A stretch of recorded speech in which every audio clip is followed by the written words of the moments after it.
Assalamualaikum warahmatullahi wabarakatuh. Apa kabar semuanya? Ibu harap kalian di rumah tetap sehat, tetap semangat, tetap siap untuk belajar ya. Ketemu lagi dengan Ibu Nindi. Kali ini kita akan membahas mengenai masih tentang pengukuran, yakni mikrometerskop dan menggunakan mikrometerskop. Sebelum kita memulai pembelajaran kali ini, alangkah baiknya kita berdoa bersama.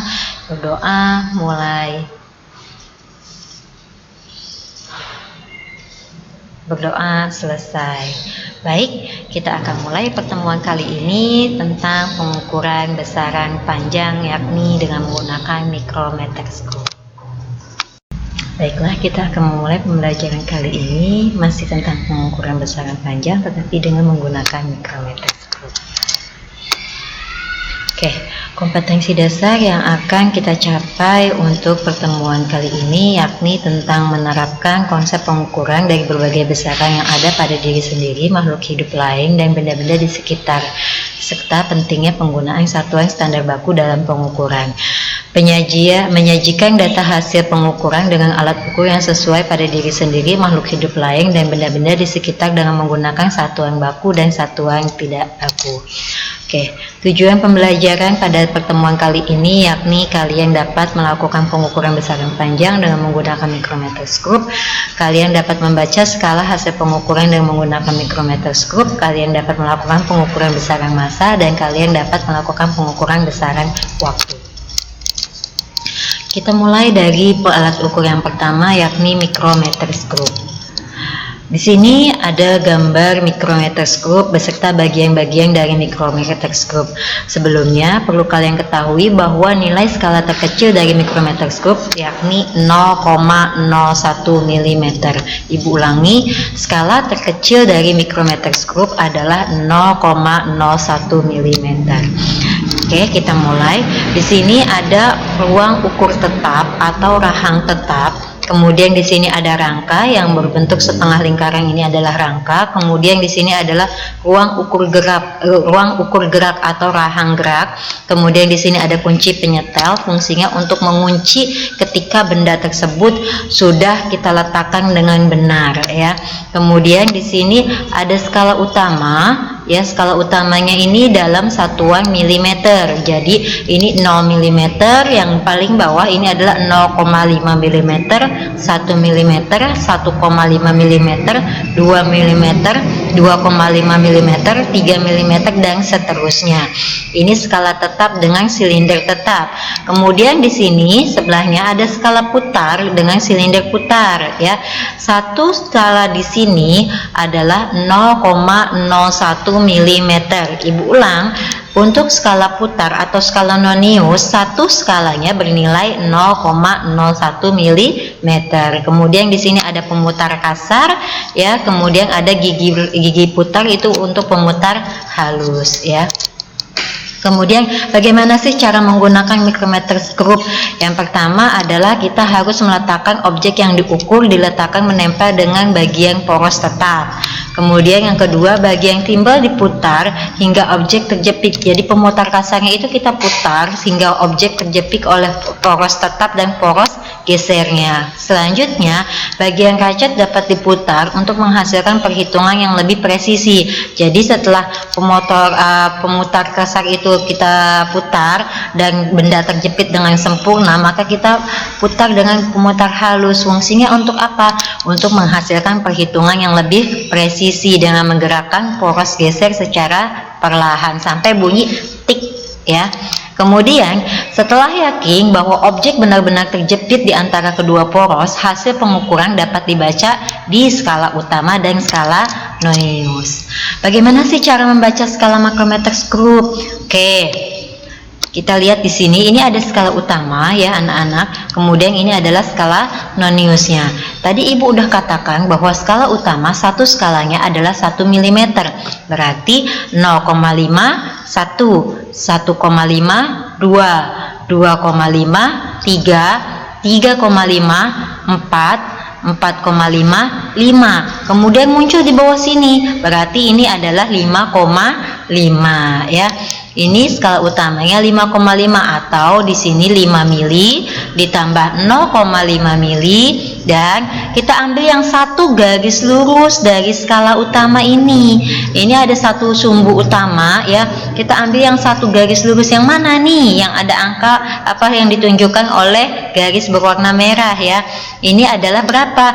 Ini 25, semakin ke atas semakin besar. Nah, ini 25, 26, 27, 28, sehingga 28 dikali NST-nya 0,1 menghasilkan 0,28.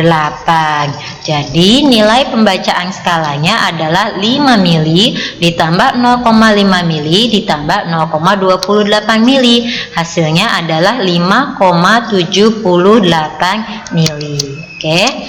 Supaya kalian bisa lebih mahir lagi, kita beralih ke contoh soal yang pertama. Di sini ada skala utama dan ini adalah skala gesernya atau skala noniusnya.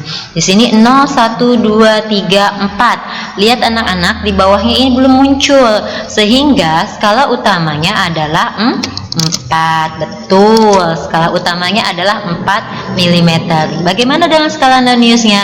Kita ambil yang satu garis lurus sayang. Ini satu garis lurus sumbu utama, di sini ada angka 30. Udah langsung angka 30 ya nak ya. Berarti 30 dikali 0,01 mm dikali NST-nya, sehingga menghasilkan 0,30 mm. Hasil pembacaannya adalah skala utama 4 mili ditambah 0,30 mm sama dengan 4,30 mm. Oke, contoh soal nomor 2. Kita lihat di sini 0, 1, 2, 3, 4, 5. Skala utamanya adalah 5 mm. Betul ya. Yang mana yang satu garis lurus dengan sumbu utama? Nih, yang garis warna merah. Berapa nilainya? 40, 41, 42.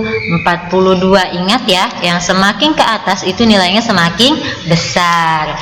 Jadi ini 40, 41, 42. Maka nilainya 42 dikali 0,1 mili, hasilnya adalah 0,42 mm.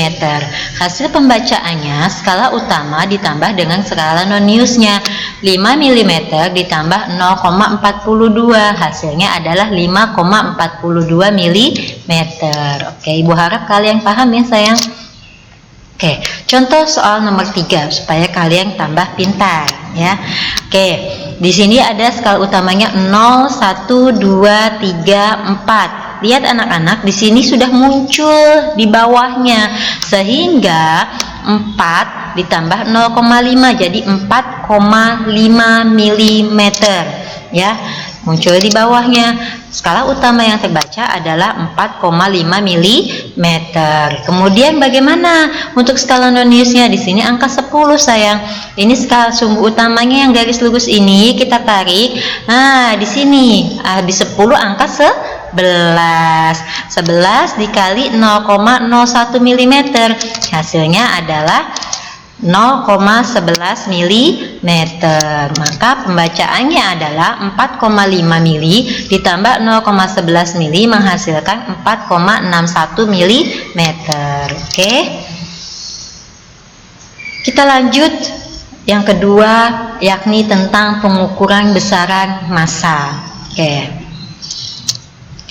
di sini ada Ibu tampilkan berbagai macam alat ukur besaran massa. Ada timbangan digital, ada timbangan yang biasa ada di pasar ya sayang, timbangan dacing namanya. Kemudian ada timbangan gantung ya, biasanya ini untuk beban yang lebih berat ya biasanya. Kemudian di sini ada timbangan duduk. Ibu yakin kalian pernah lihat di rumah ya. Ini timbangan duduk biasanya untuk membuat kue, kita menimbang bahan-bahannya menggunakan timbangan duduk.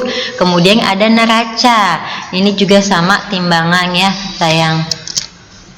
Oke, contoh soal nomor 1. Bagaimana sih cara membacanya?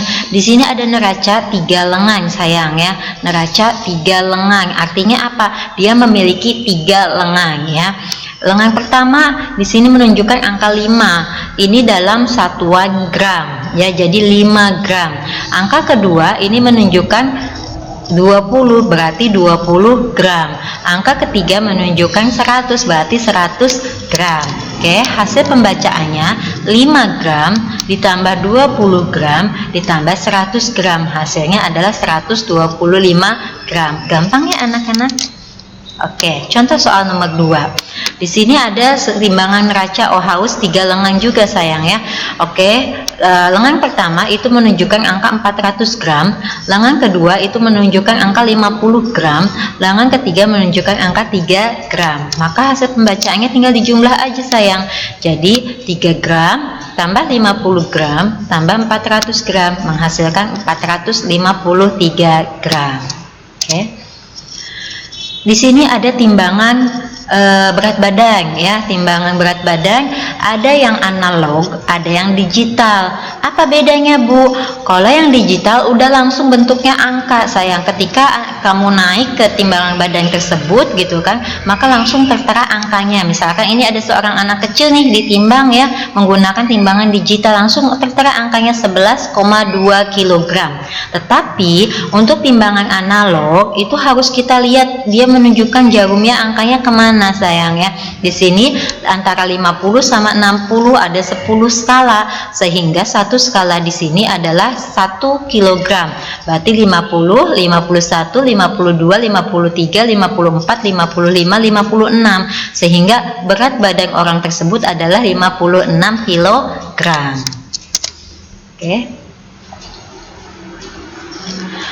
Selanjutnya kita akan belajar tentang pengukuran besaran waktu.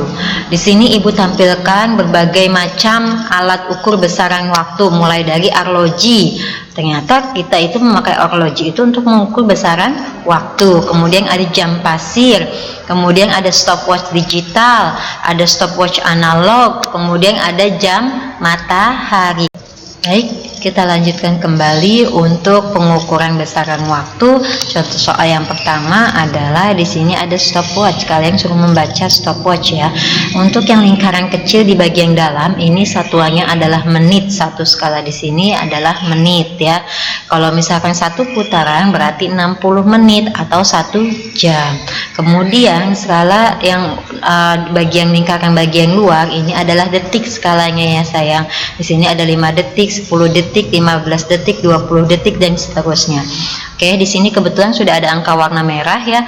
Di sini 0, kemudian 1, 2, berarti 2 menit ya untuk satuan menitnya. Kemudian satuan detiknya di sini 5 sama 10 ada 5 skala, artinya di sini 6, 7, 8, 9 detik. Antara detik ke 9 sama detik 10 ada 5 skala juga, berarti satu skalanya adalah 0,2 detik. Sehingga di sini hasilnya adalah 9,2, 9,4, 9,6. Sehingga di sini hasil pengukurannya adalah 9,6 detik. Maka pembacaannya adalah 2 menit 9,6 detik. Oke, soal nomor 2. Ini masih tentang stopwatch sayang. Di sini ada menitnya 1, 2, 3, 4 menit ya, belum ke menit kelima. Jadi menitnya adalah 4 menit. Kemudian detiknya di sini 10, 11, 12, 13, 14, 14,2, 14,4, berarti 14,4 detik. Maka hasil pembacaannya adalah 4 menit 14,4 detik. Oke, kita lanjutkan pengukuran besaran turunan. Pada pertemuan sebelumnya dan pertemuan kali ini kita sudah membahas tentang pengukuran besaran pokok, mulai dari pengukuran besaran panjang, pengukuran besaran massa, dan pengukuran besaran waktu. Sekarang kita akan beralih ke pengukuran besaran turunan. Oke, pengukuran besaran turunan yang pertama yakni mengukur besaran volume ya. Tentu kalian sudah bisa mengukur besaran volume jika benda tersebut beraturan. Contoh, misalkan kalian mengukur berapa sih volume dari sebuah balok. Balok itu sudah ada panjang, lebar, tinggi. Tinggal kalian hitung saja. Ataupun misalkan kalian mengukur berapa sih volume dari tabung. Tabung itu sudah ada ukurannya, ada diameternya, ada jari-jarinya, ada tinggi tabungnya, sehingga nanti tinggal dihitung saja berapa volumenya. Kemudian limas, begitu pula dengan limas, kemudian prisma itu sama karena sudah ada ukurannya. Nah, bagaimana dengan volume benda yang tidak memiliki bentuk yang beraturan? Contoh kayak misalkan batu itu kan tidak memiliki bentuk aturan ya, bulat tidak gitu kan, kotak tidak gitu kan. Maka kita bisa menghitung atau mengukur besar volume batu dengan menggunakan gelas ukur. Ya, di sini Ibu tampilkan gelas ukur ya sayang ya. Di sini pertama kita gambar yang pertama dulu yang di sebelah kiri. Ini pertama gelas ukur ini Ibu isi dengan air sebanyak 30 ml. Kemudian benda yang akan kita ukur volumenya kita masukkan ke dalam gelas ukur tersebut sehingga tinggi airnya yang tadinya 30 ml menjadi 50 ml. Maka volume bendanya tinggal dikurangi. Volume akhir 50 ml dikurangi volume awal 30 ml sehingga menghasilkan 20 ml. Kemudian gambar yang kedua di sebelah kanan ya. Di sini ada gelas ukur yang memiliki corong di mana volume airnya di sini adalah 70 ml. Ketika misalkan kita masukkan batu, maka dia akan ada volume air yang tumpah. Sehingga untuk gambar kedua ini besar volume benda itu sama dengan volume air yang tumpah. Ini 70 kita masukkan batu, ternyata volume air yang tumpahnya adalah 40 ml. Sehingga volume benda adalah sama dengan volume air yang tumpah sebanyak 40 ml. Oke, kita lanjut ke pengukuran besaran konsentrasi larutan. Apa sih Bu konsentrasi larutan itu? Konsentrasi larutan tidak lain adalah massa jenis ya. Di sini bendanya 158 gram. Ini adalah massa dari benda. Kita harus menghitung dulu massa bendanya berapa, mengukur massa bendanya. Kemudian di sini ada gelas ukur, kita beri air ternyata 20 ml. Setelah kita masukkan ke benda ke gelas ukur tersebut sehingga volume air berubah menjadi 40 ml. Sehingga untuk volume benda tersebut 40 dikurangi 20 hasilnya 20. Kemudian berapa sih besar konsentrasi larutannya? Konsentrasi larutan adalah massa benda dibagi dengan volume benda. Massa bendanya 158 dibagi volume bendanya, volume akhir 40 dikurangi volume awal 20, jadi 158 dibagi 20 hasilnya 7,9 gram per mililiter. Oke, kita coba mengukur besaran konsentrasi larutan yang kedua soalnya. Ini massanya, berapa massa benda? 267 gram. Berapa volume benda? Di sini awalnya volume awal 20, volume akhirnya 50, berarti 50 dikurangi 20 hasilnya 30 ml. Maka kita hitung konsentrasi larutan adalah massa benda dibagi volume benda. 267 dibagi 50 dikurangi 20, berarti 267 dibagi 30 hasilnya adalah 8,9 gram per mililiter. Oke, kita lanjut ke pengukuran besaran turunan yang selanjutnya, yakni pengukuran laju pertumbuhan ya. Di sini Ibu punya gambar atau grafik dari laju pertumbuhan tersebut. Hari ke-0 itu belum nongol ya, atau belum tumbuh tumbuhannya. Kemudian hari kedua dia tumbuh tingginya 4 cm. Hari keempat dia tingginya menjadi 8 cm. Hari ke-6 tingginya menjadi 12 cm dan hari ke-8 tingginya menjadi 16 cm. Kita suruh menghitung berapa laju pertumbuhannya. Oke, laju pertumbuhan sama dengan pertambahan tinggi pertumbuhan dibagi selang waktu. Oke, kita ambil yang terakhir, ini angkanya 16 cm tingginya, dibagi dengan tinggi yang awal di hari kedua yaitu 4 cm. Berarti 16 dikurangi 4 cm dibagi harinya di sini 8 hari dibagi dengan 2 hari ya Nak. Jadi 8 dikurangi 2 hari hasilnya 12 cm dibagi 6 hari sama dengan 2 cm per 6 hari. Jadi laju pertumbuhan untuk tumbuhan tersebut adalah 2 cm per harinya. Baiklah anak-anak ibu sekalian, materi kita untuk bab 1 ini tentang objek IPA dan pengamatannya sudah selesai, dan ibu sudah menguploadkan tugas ya untuk kalian. Ibu harap kalian mengerjakannya dengan baik. Jika ada yang kurang paham boleh kalian tanyakan ke ibu.